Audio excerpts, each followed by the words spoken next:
여러분 안녕하십니까? 월드 기독교 방송의 김창식 목사입니다. 오늘 성경 파노라마 스바냐 편입니다. 스바냐 3장 13절에서 20절 말씀을 먼저 보도록 하죠. 시온에 따라 노래할지어다. 이스라엘아 기쁘게 부를지어다.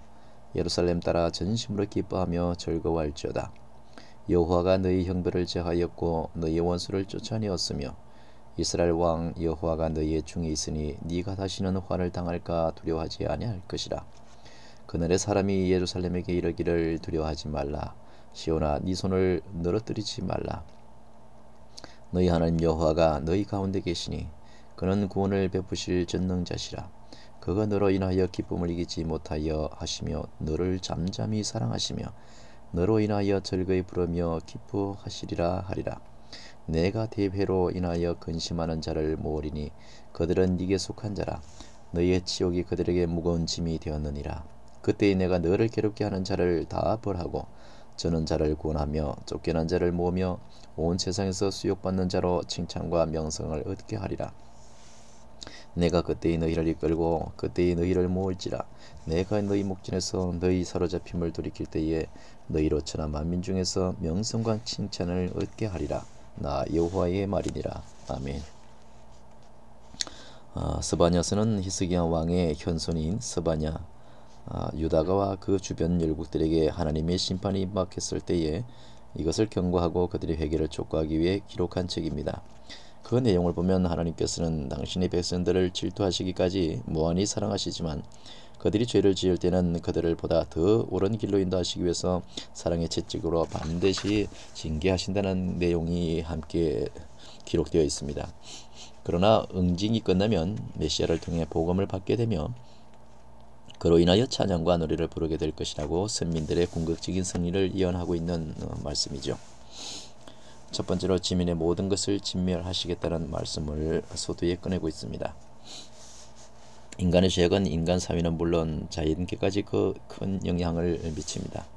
그렇기 때문에 아담의 범죄로 말미암아 우리 인간은 하나님과 원수가 되었고 죄와 저주를 받아서 영원한 멸망에 처한 자가 되었으며 우리 인간들이 사는 땅까지도 저주를 받아 가시와 은근키가 많아지게 된 것입니다.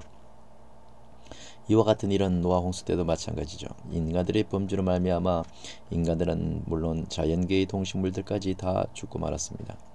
그러므로 우리는 모두는 내가 짓는 죄가 자신과 인간 사회에 해악을 끼치는 것이 아니라 자연계까지도 큰 영향을 미친다는 사실을 깊이 명심하고 삼가 근신하는 삶을 살아야 된다는 것이죠. 두 번째는 우상 숭배자들을 멸절한다는 그러한 내용으로 시작되고 있습니다.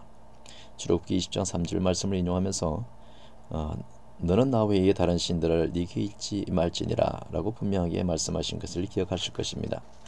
그런데 성경 역사를 보면 우상을 섬긴 예들이 너무나 많죠.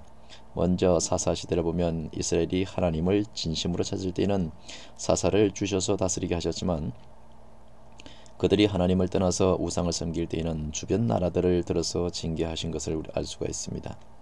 또한 솔로몬은 여인들의 유혹에 따라 베니의 바알과 밀곰 몰록을 숭배했었죠.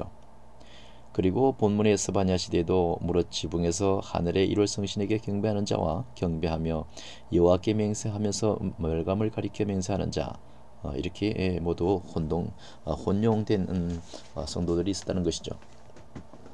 다시 말하면 우상 숭배를 금지시키신 하나님의 명령을 저버리고 우상을 섬기는 악을 행했다는 것입니다. 그래서 하나님께서는 비록 당신의 선미이지만 유다와 예루살렘을 심판하신 것이죠. 하나님을 믿는 자는 사나 죽으나 평생도록 변함없이 오직 하나님만 믿고 따라야 한다는 것입니다. 그런데 유다와 예루살렘의 거민들 중에는 하나님을 믿고 바라며 의지하기는커녕 도리어 하나님을 배신하고 거역하며 변질되어 불신앙에 처하게 된 자들도 있었다는 것입니다.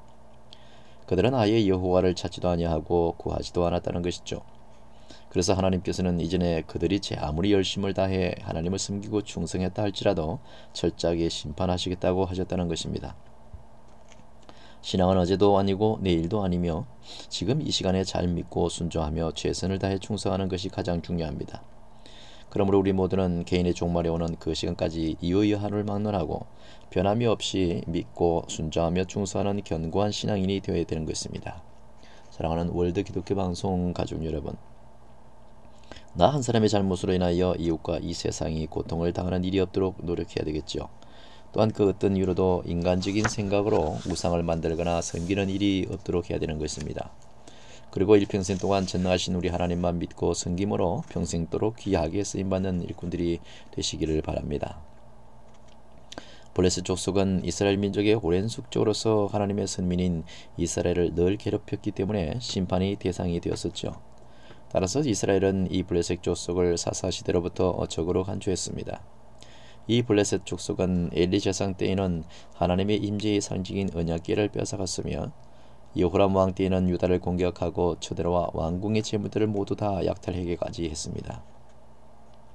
때문에 하나님께서는 이스라엘의 적국인 블레셋 땅을 황폐화시켜서 거민이 없게 하셔서 유다 족속의 남은 자에게 모두 다 돌아가게 할 것이라고 하셨습니다. 다시 말하면 블레셋 땅을 빼앗아서 심판에서 보호받은 유다의 남은 자들에게 기업으로 주시겠다는 것이죠.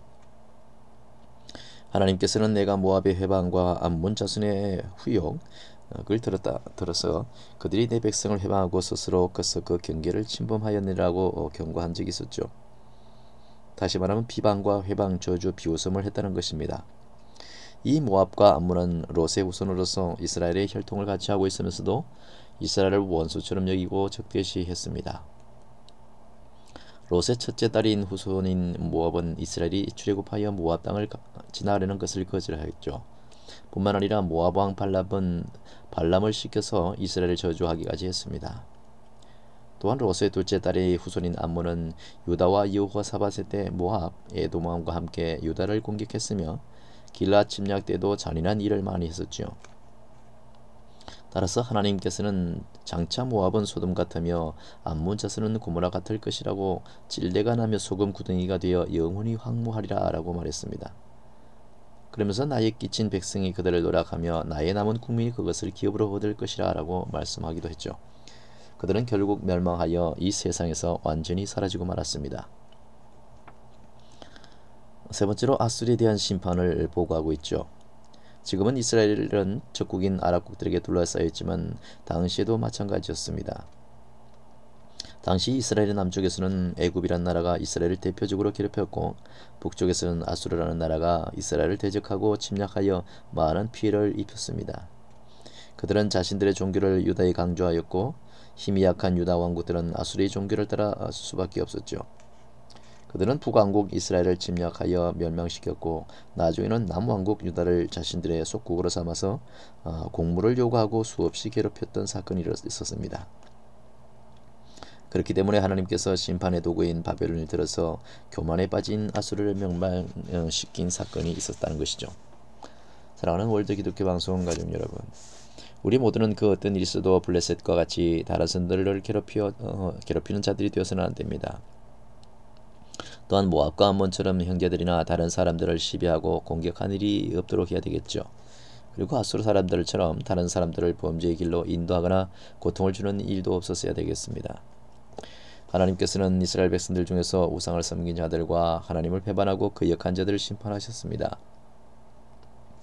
그러나 그토록 어려운 상황에서도 변함없이 끝까지 믿음을 지키고 하나님의 백성으로 남은 자들을 구별하시고 그들의 입술을 깨끗하게 하시사 그들로 하여금 여호와 이름을 부르게 하시고 여호와 앞에 나와 예물을 드리며 제사드리는 특권을 허락해 주셨던 것입니다. 이들은 많은 사람들이 우상을 숭배하고 하나님을 거역하고 세상으로 나갔지만 끝까지 믿음을 지킨 자들이요 변함없이 충성한 소수의 전천후 신앙들이었습니다. 하나님께서는 이들을 남은 자라고 명령하시고 그들을 끝까지 지키시고 보호하시며 책임지시겠다고 하셨습니다. 스바냐는 남은 자들에게 이렇게 말합니다. 두려워 말라. 시온아, 네 손을 늘어뜨리지 말라. 너희 하나님 여호와가 너희 가운데 계시니 그는 구원을 베푸실 전능자시라. 그가 너로 인하여 기쁨을 어기지 못하여 하시며 너를 잠잠히 사랑하시며 너로 인하여 즐거이 부르며 기뻐하시리라 라고 스바냐 3장 16절 17절에 노래하고 있습니다. 이제 전능하신 하나님께서 유다와 예루살렘의 형벌을 제하셨고 그들을 괴롭힌 모든 원수를 쫓아내셨으며 그들 가운데 함께 하시기 때문에 두려워할 필요가 없다는 것입니다. 이제 그 어떤 것도 겁날 것이 없다는 것이죠. 그러므로 우리 모두는 이제 자신 있게 살아야 되는 것입니다. 하나님께서는 그동안 상처받은 이스라엘 포로 상태에서 돌이키시고 회복시키셔서 그들이 천하 만민 중에서 명성과 칭찬을 얻게 하시겠다고 하셨습니다. 뿐만 아니라 그들에게 완전한 안식을 주시고 위로하시며 그들이 하나님 안에서 평안히 거하면서 온 세상에 나아가 자신 있게 사명을 감당하도록 책임져 주신다는 것이죠. 그리고 하나님께서 이 모든 것을 기뻐하시고 만족해 하신다는 것입니다. 그러므로 우리 모두는 이제 늘 기뻐하고 즐거워해야 되는 것입니다. 범사에 감사하면서 맡은 바 사명에 최선을 다해야 되겠죠. 사랑하는 월드 기독교 방송 가족 여러분, 우리 모두 이후 여호와를 막론하고 예루살렘에 남아있는 자들처럼 철저하게 믿음을 지키고 끝까지 사명을 감당하는 성도들이 되십시다. 그 어떤 것도 두려워하지 말고 자신 있게 살아야 되겠습니다. 그리고 항상 기뻐하고 주님 안에서 즐거워하는 멋진 행복한 신앙인들이 다 되시기를 주님의 이름으로 부탁을 드립니다. 감사합니다.